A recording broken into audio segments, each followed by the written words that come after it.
Welcome all to சரிதா சமையல். இன்றைக்கி நம்ம சமையலில் ரவா அல்வா நெய் ஆயில் எதுவுமே சேர்க்காம ரொம்ப ஸ்மூத்தாக வாயில் வச்ச உடனே கரைஞ்சி போகிற மாதிரி இந்த அல்வா எப்படி பண்ணுறதுன்னு பார்க்கலாம். பேனில் ஒட்டாமல் இருக்க மட்டும் 1/2 ஸ்பூன் நெய் சேர்த்துருக்கோம். மற்றபடி அல்வாவில் நெய்யோ ஆயிலோ எதுவுமே சேர்க்காம தான் பண்ணியிருக்கோம்.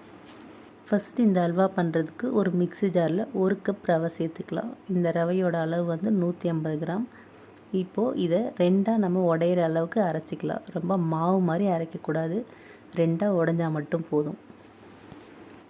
இதை ஒரு பவுலில் மாற்றிட்டு இதில் நம்ம 2 கப் தண்ணி சேர்த்துக்கலாம். எந்த கப்பில் ரவை எடுத்தோமோ அந்த கப்பில் 2 கப் தண்ணி சேர்த்துக்கலாம். சேர்த்துட்டு நல்லா கலந்து விட்டு மூடி வச்சு 1/2 மணி நேரம் ஊற வச்சுக்கலாம். அப்போ தான் வந்து இதிலேருந்து பால் நம்ம ஈஸியாக எடுக்க முடியும்.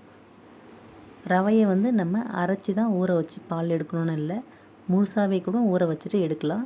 நம்ம அரைச்சி பால் எடுக்கும்போது கொஞ்சம் ஈஸியாக இருக்கும். ரவை பார்த்திங்கன்னா நல்லா ஊறிடுச்சு. இப்போ இதில் நம்ம கையை வச்சு நல்லா பிசைஞ்சு விட்டுடலாம். எந்த அளவுக்கு அழுத்தி பிசைய முடியுமோ அந்த அளவுக்கு நல்லா பிசைஞ்சிக்கலாம். நம்ம வந்து இதில் 2 கப் தண்ணி தான் சேர்த்துருக்கோம். இதுக்கு மேலே நம்ம தண்ணி அதிகம் சேர்க்கக்கூடாது. ஏன்னா அல்வா பண்ணுறதுக்கு அப்போ டைம் எடுக்கும். அதனால் அதிகம் தண்ணி சேர்க்கக்கூடாது. நம்ம சேர்த்துருக்கிற தண்ணியிலையே நல்லா அழுத்தி பிசைஞ்சு பால் எடுத்துக்கலாம். இப்போ பிசைஞ்சதுக்கப்புறம் நம்ம ஒரு ஃபில்டர் வச்சு வடிகட்டிக்கலாம். வடிகட்டினதுக்கப்புறம் இந்த ரவையை நம்ம இட்லி தோசை மாவில் கலந்துக்கலாம். இதை வேஸ்ட் பண்ணாமல் இட்லி தோசை மாவில் கலந்து விட்டுடலாம்.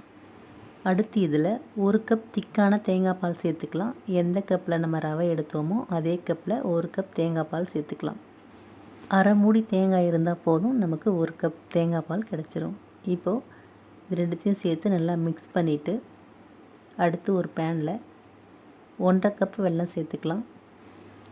1 கப் ரவைக்கு 1/2 கப் வெல்லம் சேர்த்துக்கலாம். 1/2 கப் வெல்லம் வந்து இனிப்பு கரெக்டாக இருக்கும், அதிகமாகவும் இருக்காது கம்மியாகவும் இருக்காது. இதில் கொஞ்சமாக தண்ணி சேர்த்து வெல்லம் நல்லா கரைஞ்சி வரட்டும்.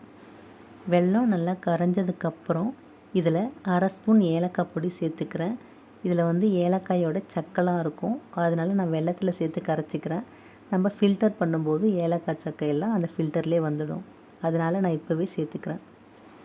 ஏலக்காய் பொடி சேர்த்து நல்லா ஒரு வாட்டி மிக்ஸ் பண்ணி விட்டு இதை நம்ம வேறு பவுலில் மாற்றிக்கலாம்.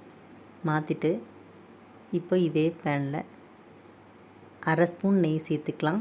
நான் சொன்ன மாதிரி இந்த பேனில் ஒட்டாமல் இருக்க மட்டும் 1/2 ஸ்பூன் நெய் சேர்த்துருக்கேன். மற்றபடி நான் அல்வாவில் நெய்யோ ஆயிலோ எதுவுமே சேர்க்கலை. அடுத்து இதில் நம்ம கரைச்சி வச்ச வெல்லத்தை ஒரு ஃபில்டர் வச்சு வடிகட்டிக்கலாம். நான் சொன்ன மாதிரியே பாருங்கள், ஏலக்காய் சக்கையெல்லாம் இந்த ஃபில்டர்லேயே நின்றுடுச்சு. இப்போது வெள்ளை தண்ணி நல்லா சூடாகி வரட்டும். இதில் நம்ம மிக்ஸ் பண்ணி வச்ச அந்த தேங்காய் பால் ரவையோட பால் ரெண்டுத்தையும் சேர்த்து நல்லா ஒரு வாட்டி கலந்து விட்டு இந்த வெள்ளை தண்ணியில் சேர்த்துக்கலாம். சேர்த்துட்டு கொஞ்சம் கூட கைவிடாமல் நம்ம இதை கலந்து விட்டுக்கிட்டே இருக்கணும், இல்லைன்னா அடி பிடிக்கும். இதில் நம்ம ரவை சேர்த்துருக்கிறதுனால சீக்கிரம் கட்டிப்படும். இந்த ஸ்டேஜில் நீங்கள் விருப்பப்பட்டால் நெய் சேர்த்துக்கலாம். 1/2 கப் நெய் வரைக்கும் சேர்த்துக்கலாம். கொஞ்சம் கொஞ்சமாக சேர்த்து நல்லா கலந்து விடலாம். அல்வா பார்த்திங்கன்னா ஓரளவுக்கு கெட்டியாகிடுச்சு. அடுப்பை மீடியம் ஃப்ளேம்லேயே வச்சுட்டு இதை நல்லா இதே மாதிரி கலந்து விட்டுக்கலாம். இதில் நமக்கு பிடிச்ச நட்ஸு கூட சேர்த்துக்கலாம். முந்திரி, பாதாம் இதெல்லாம் பொடியாக கட் பண்ணி கூட சேர்த்துக்கலாம்.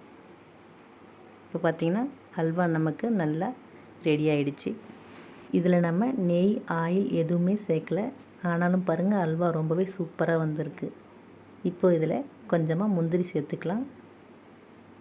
இது கூடவே 1 ஸ்பூன் வெள்ளரி விதை, 1 ஸ்பூன் வெள்ளை எள்ளு சேர்த்துக்கலாம். இதெல்லாம் சேர்த்து மிக்ஸ் பண்ணி சாப்பிடும்போது இந்த ரவா அல்வா இன்னும் நல்லா டேஸ்ட்டாக இருக்கும். அவ்வளோதான், எல்லாத்தையும் சேர்த்து ஒரு வாட்டி மிக்ஸ் பண்ணி விட்டுடலாம். ரொம்பவே சுவையான ரவா அல்வா சூப்பராக ரெடி ஆகிடுச்சிங்க. நீங்களும் ட்ரை பண்ணி பாருங்கள். வீடியோ பிடிச்சிருந்தால் லைக் பண்ணி ஷேர் பண்ணி கமெண்ட் பண்ணுங்கள். என்னோடய மற்ற வீடியோஸ்லாம் பார்க்கணுன்னு நினச்சிங்கன்னா சரிதா சமையலுக்கு சப்ஸ்கிரைப் பண்ணுங்கள். தேங்க்யூ.